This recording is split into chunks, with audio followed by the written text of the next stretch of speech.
Hi partner. A B and C. அப்போ பார்ட்னர்ஷிப்பில் எந்த டாப்பிக்கில் கேள்வி கேட்டிருக்காங்க? Sharing profit 3:3:2 as per partnership agreement. C is to get minimum amount of. அப்போ கேரண்டி ஆஃப் ப்ராஃபிட் யாருக்கு கேரண்டி கொடுக்குறோம்? சிக்கு கேரண்டி கொடுக்குறோம். அப்போ இதில் முதல்ல இருக்கக்கூடிய ப்ராஃபிட்டை 3 பேருக்கும் ரேஷியோ படி பிரிச்சிடணும். அதில் யாருக்கு கேரண்டி கொடுத்துருக்குறோமோ எவ்வளவு குறையுதோ அதை இவங்க 2 பேர் இல்லைன்னா யாராவது ஒருத்தர் கொடுக்கணும். அப்போ அந்த அமௌண்ட்டை பாரு.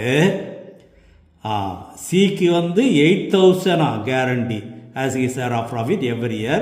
Any deficiency on this account is to be borne by A.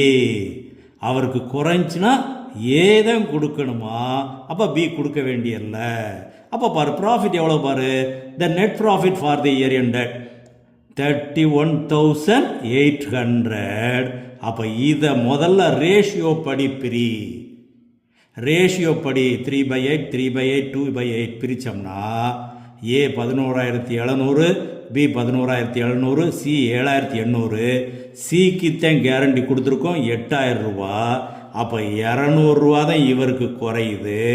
இதை யார் ஏற்றுக்கணும்? ஏ ஏற்றுக்கணும். அப்போ ஏக்கு 200 ரூபா குறைஞ்சிரும். 11,500. சிக்கு கூடிக்கிடும் 8,000 ரூபா. இப்போ கொஸ்டின் என்ன? Calculate the amount of deficiency. Amount of deficiency to be borne by A. எவ்வளவோ அவர் ஏற்றுக்கணும்? 200 ரூபா தான் ஏற்றுக்கணும். அப்போ இந்த 200 தான் answer.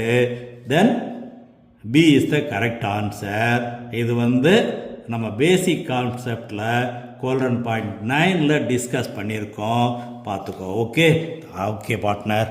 I like you partner.